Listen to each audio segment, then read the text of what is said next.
Selamat pagi adik-adik, selamat berjumpa kembali di kelas sekolah minggu online. Walaupun kita kebaktiannya di rumah masing-masing, tetapi adik-adik harus tetap semangat ya. Ayo mari adik-adik kita mulai ibadah kita dengan memuji nama Tuhan. Selamat pagi Bapa.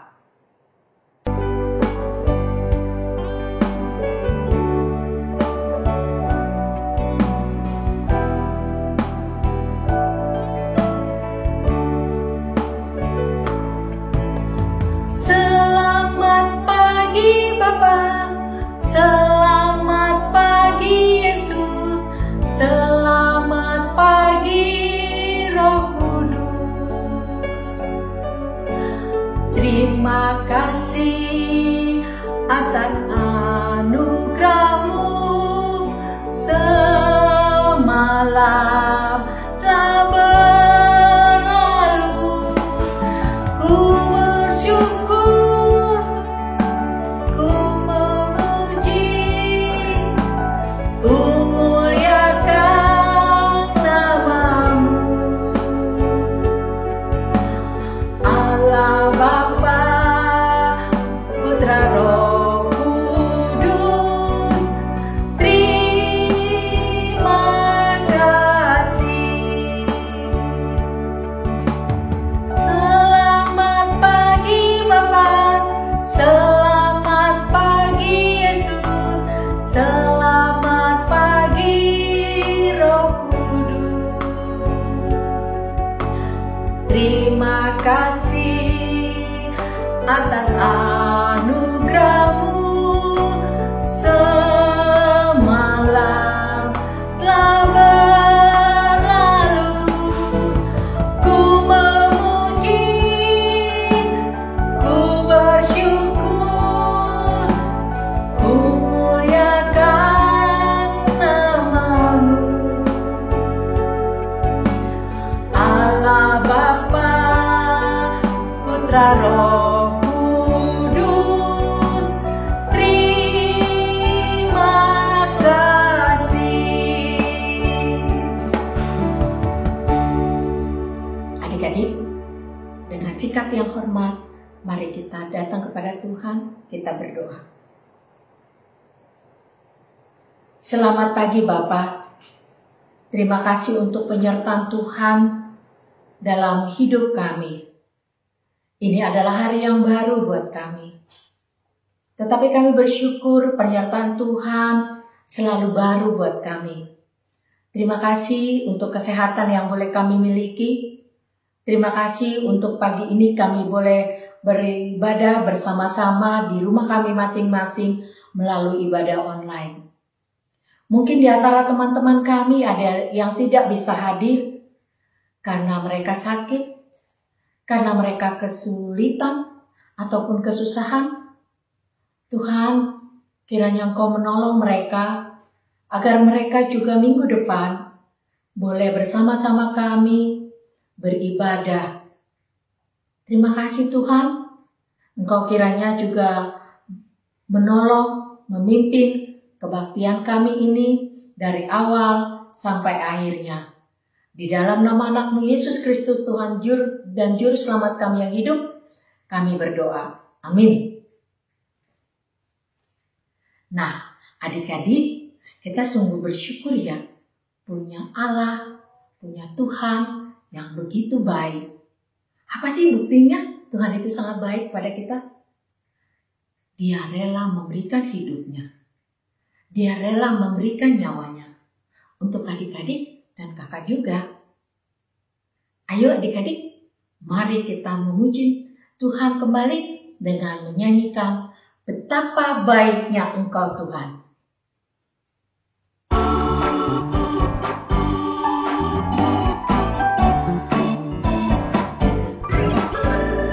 Betapa baiknya Engkau Tuhan, kasih-Mu tiada berkesudahan. Betapa mulia kasih-Mu Yesus, jiwaku diselamatkan. Betapa baiknya Engkau Tuhan,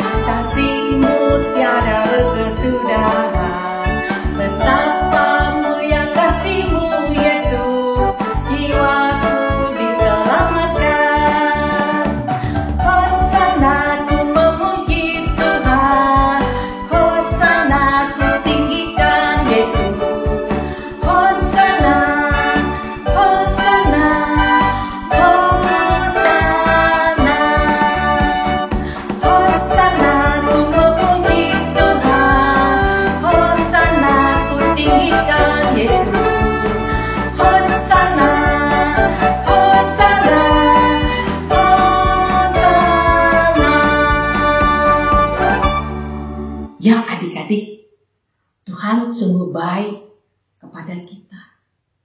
Dalam kehidupan kita, Dia peduli dengan kita, Dia menjaga kita, bahkan menolong kita, menghibur kita ketika kita dalam kesulitan. Tetapi adik-adik, dalam keseharian kita, terkadang kita kurang bersyukur, kurang berterima kasih. Bahkan terkadang kita tidak taat. Contohnya, bangun tidur kita terkadang lupa mengucap syukur karena Tuhan memberi kita nafas kehidupan. Terkadang juga kita malas saat teduh. Lebih mementingkan, saya nih ada pekerjaan penting. Itu bisa berubah loh adik-adik. Dengan meminta pertolongan Tuhan. Kita berdoa supaya kita diubah. Tetapi dengan menyerahkan hidup kita kepada Tuhan. Yuk kita nyanyi lagu Ku Diubahnya.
Senang sekali adik-adik, kita adalah milik Tuhan. Tapi ketika kita menyerahkan hidup kita kepada Tuhan, artinya apa? Kita taat melakukan perintahnya. Apa sih yang menjadi tolak ukur kalau kita taat atau tidak? Nah, tolak ukurnya adalah firman Tuhan. Contohnya apa? Contohnya adalah titah keempat. Ingat dan kuduskanlah hari Sabat. Wah, ini hari Minggu. Kita ingat untuk beribadah kepada Tuhan. Kita tadinya malas. Tetapi firman Tuhan, kita bilang, hai pemalas, belajarlah dari semut. Kita tahu firman Tuhan menolong kita untuk jadi lebih baik, lebih baik, lebih baik. Pada akhirnya makin serupa dengan Tuhan. Kita akan mendengarkan firman Tuhan pagi ini yang akan dibawakan oleh Kak Inge. Kita menyanyikan satu pujian, firman-Mu pelita.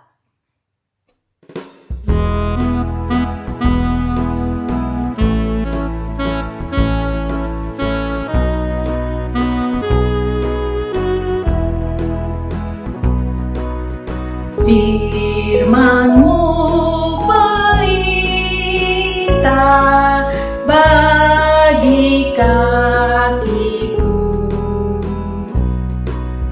dan sebagai suluh pada jalanku. Firman Tuhan, firman Tuhan menerangi jalanku.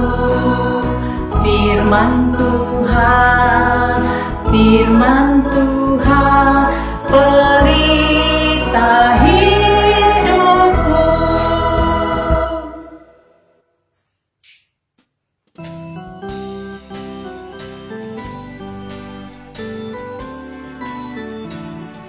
Selamat pagi adik-adik. Senang sekali bisa berjumpa kembali dengan adik-adik di kesempatan hari ini.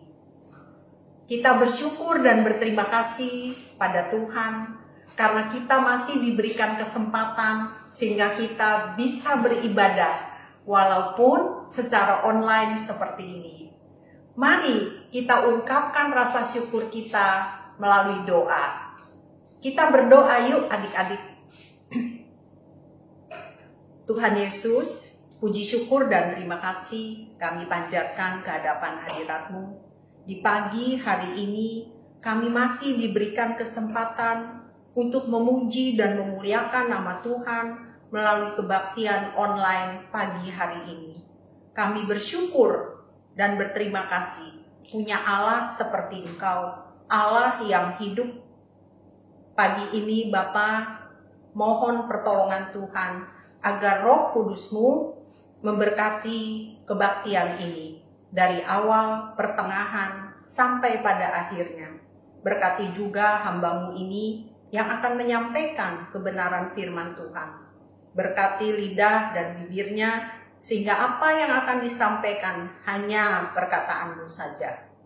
Biarlah kiranya segala sesuatunya ini boleh menjadi berkat untuk kemuliaan nama Tuhan. Di dalam nama-Mu, Tuhan Yesus Kristus, kami sudah berdoa dan mengucap syukur. Amin. Adik-adik, pada hari ini Kak Inge mau bercerita tentang Tuhan memberiku kesempatan kedua.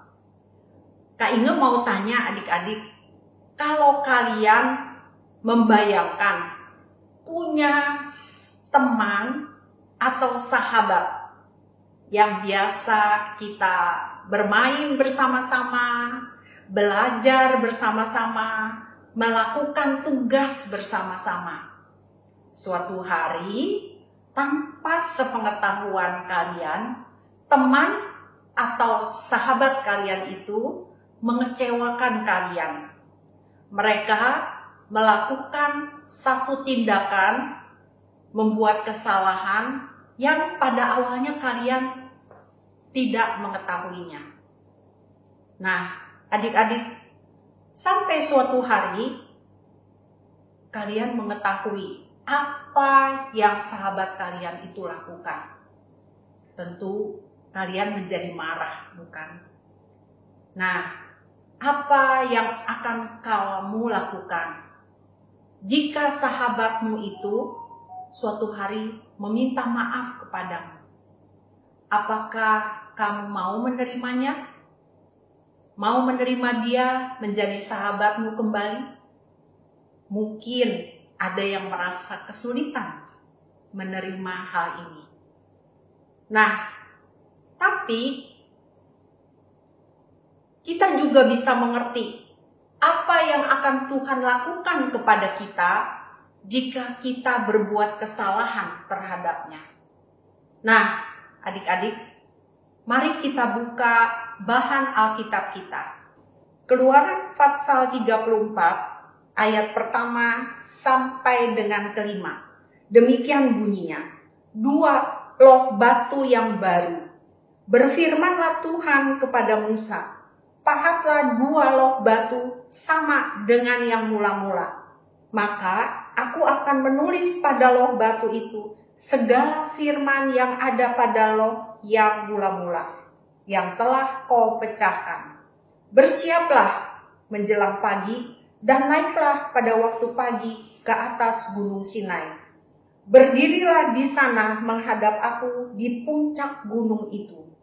Tetapi janganlah ada seorang pun yang naik bersama-sama dengan engkau. Dan juga seorang pun tidak boleh kelihatan di seluruh gunung itu. Bahkan kambing, domba, dan lembu sapi pun tidak boleh makan rumput di sekitar gunung itu. Lalu Musa memahat 2 loh batu sama dengan yang mula-mula.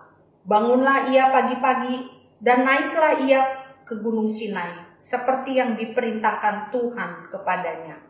Dan membawa kedua loh batu itu di tangannya.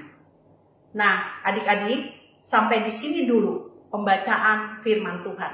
Adik-adik, setelah kita membaca bahan Alkitab tadi, kita bisa melihat Tuhan melalui Musa,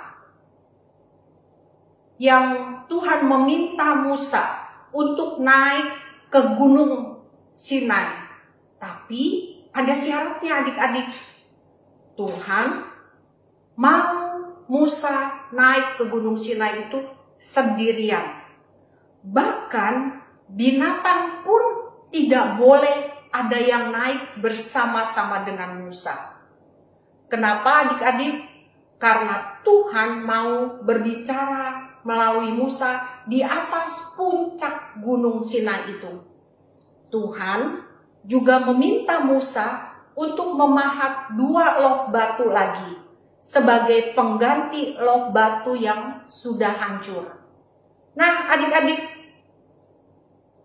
tidak boleh seorang pun, tadi Kak ini katakan, yang boleh menyertai Musa. Bahkan binatang juga nggak boleh mendekati Gunung Sinai itu. Karena Tuhan mau berbicara hanya dengan Musa seorang diri. Nah, adik-adik, saat itu ada tempat-tempat tertentu yang dipandang begitu sakral. Hanya orang-orang pilihan saja yang bisa menuju ke sana dengan selamat. Adik-adik, perintah dan hukum Tuhan yang tertulis pada 2 loh batu, di mana hukum pertama sampai ketiga berfokus pada larangan penyembahan berhala. Ada 5 hal yang dijelaskan melalui hal ini. Yang pertama, jangan bergaul dengan penduduk Kanaan. Yang kedua, jangan menyembah dewa-dewi Kanaan. Yang ketiga, jangan mendirikan patung. Yang keempat, jangan membiarkan mezbah untuk dewa-dewi Kanaan berdiri. Dan yang kelima, yang terakhir, jangan menikahkan perempuan Israel dengan pemuda Kanaan. Kenapa adik-adik? Karena hal-hal seperti ini merupakan jerat bagi bangsa Israel untuk meninggalkan Tuhan. Jika Israel taat, mereka akan menjadi bangsa yang ditakuti. Israel akan disegani oleh bangsa-bangsa lain. Adik-adik, kita lanjutkan membaca Alkitab kita dari ayat yang kelima sampai dengan ayat yang ke-9. Demikian bunyinya, turunlah Tuhan dalam awan, lalu berdiri di sana dekat Musa serta menyerukan nama Tuhan. Berjalanlah Tuhan lewat dari depannya dan berseru, Tuhan, Tuhan, Allah penyayang dan pengasih, panjang sabar, berlimpah kasihnya dan setianya, yang meneguhkan kasih setianya kepada beribu-ribu orang, yang mengampuni kesalahan, pelanggaran, dan dosa. Tetapi tidaklah sekali-sekali membebaskan orang yang bersalah dari hukuman, yang membalaskan kesalahan bapa kepada anak-anaknya dan cucunya, kepada keturunan yang ketiga dan keempat.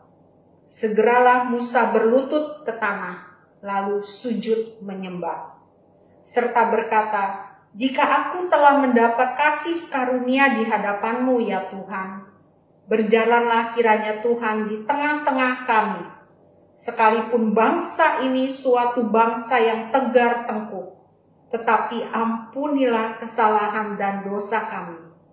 Ambillah kami menjadi milik-Mu. Nah, adik-adik, ada bukti yang Tuhan berikan kepada bangsa Israel. Bukti yang kedua, Tuhan mau mengampuni bangsa Israel. Adik-adik, orang yang sudah melakukan kesalahan harusnya dihukum, bukan? Namun, Tuhan mau menunjukkan kasih-Nya kepada bangsa Israel. Dia mengampuni kesalahan mereka dan menerima mereka kembali sebagai umat-Nya. Nah, adik-adik, di mana pembaruan perintah Allah yang diberikan kepada bangsa Israel melalui Musa itu terdapat jawaban Allah. Permohonan Musa dan penyesalan yang disampaikan umat Israel diterima oleh Allah. Nah, adik-adik, mari kita baca lanjut dari Keluaran pasal 34 ayat yang ke-10. Keluaran pasal 34 ayat yang ke-10. Firman-Nya, sungguh aku mengadakan suatu perjanjian di depan seluruh bangsamu ini, akan kulakukan perbuatan-perbuatan yang ajaib, seperti yang belum pernah dijadikan di seluruh bumi di antara segala bangsa. Seluruh bangsa yang di tengah-tengahnya engkau diam akan melihat perbuatan Tuhan, sebab apa yang akan kulakukan dengan mereka sungguh-sungguh dahsyat. Adik-adik, bukti yang ketiga yang Tuhan berikan kepada bangsa Israel sungguh luar biasa. Selain mengampuni dan menerima kembali, Tuhan bahkan mau melakukan perbuatan yang ajaib bagi bangsa Israel. Ini membuktikan kemarahan Tuhan benar-benar sudah hilang, bahkan berganti dengan kasih setia yang luar biasa besarnya. Mari adik-adik, kita lanjutkan membaca Keluaran pasal 34 ayat 11 sampai dengan 14. Keluaran pasal 34 ayat 11 sampai dengan 34 berbunyi demikian. Tetapi engkau berpeganglah pada yang kuperintahkan kepadamu pada hari ini. Lihat, aku akan menghalau dari depanmu orang Amori, orang Kanaan, orang Het, orang Feris, orang Hewi, dan orang Yebus. Berawas-awaslah, janganlah kau adakan perjanjian dengan penduduk negeri yang kau datangi itu, supaya jangan mereka menjadi jerat bagimu di tengah-tengahmu. Sebaliknya, mesbah-mesbah mereka haruslah kamu rubuhkan. Tugu-tugu berhala mereka kamu remukan, dan tiang-tiang berhala mereka kamu tebang. Sebab janganlah engkau sujud menyembah kepada Allah lain, karena Tuhan yang namanya cemburuan adalah Allah yang cemburu. Sampai demikian jauh pembacaan Alkitab kita. Mari kita lanjutkan cerita kita. Bukti yang keempat, Tuhan kembali memerintahkan bangsa Israel untuk taat dan setia hanya kepadanya saja. Meskipun bangsa Israel sudah pernah melanggar perintahnya, namun Tuhan tidak menaruh dendam pada mereka. Tuhan mau kembali mempercayai bahwa bangsa Israel bisa taat kepada Tuhan saja. Adik-adik, sikap yang dilakukan Tuhan menunjukkan bahwa Tuhan mau memberikan kesempatan kedua kepada bangsa Israel. Walaupun mereka telah berbuat salah dan menyakiti hati Tuhan, tapi Tuhan tidak meninggalkan mereka. Tuhan bersedia menerima mereka kembali, bahkan mau menunjukkan kasih setianya, dan bahkan mau menerima dan mempercayai mereka kembali. Betapapun umat Israel telah memberontak pada Tuhan, sehingga Tuhan membuat Tuhan sangat murka dan menghukumnya. Namun karena kasih-Nya, Ia berkenan mengampuni dan menjumpai umatnya. Nah, adik-adik, setiap orang, Kak Inge, adik-adik, dan setiap kita semuanya pernah berbuat kesalahan, bukan? Terhadap Tuhan. Kita gak perlu hidup dalam ketakutan jika kita pernah melakukan kesalahan. Apa yang perlu kita lakukan adik-adik? Yaitu mengakui dosa kita dan minta ampun pada Tuhan. maka Ia akan mengampuni dan menolong kita menjalani hidup dengan sikap yang lebih baik. Percaya, Tuhan sangat mengasihi kita. Mari kita mempergunakan kesempatan kedua yang Tuhan berikan kepada kita dengan sebaik-baiknya. Dengan cara hidup benar dan menuruti segala perintah Tuhan. Amin. Ayat hafalan kita pada hari ini adalah Mazmur Fatsal 51 ayat yang ke-12. Mazmur Fatsal 51 ayat ke-12. Demikian bunyinya. Jadikanlah hatiku tahir ya Allah, dan perbaharuilah batinku dengan roh yang teguh. Sekali lagi, jadikanlah hatiku tahir ya Allah, dan perbaharuilah batinku dengan roh yang teguh. Amin. Mari kita berdoa. Bapa, terima kasih untuk firman yang baru saja disampaikan. Biarlah kiranya Roh Kudus-Mu menolong setiap kami yang mendengarnya, memampukan setiap kami untuk bisa melakukan kehendak Tuhan. Memampukan setiap kami untuk bisa mengerti dan melakukan kehendak Tuhan. Supaya apa yang kami lakukan berkenan di hadapan-Ku, di hadapan Tuhan, dan boleh menjadi berkat untuk kemuliaan nama Tuhan. Di dalam nama Tuhan Yesus kami sudah berdoa dan mengucap syukur. Amin. Sampai jumpa adik-adik.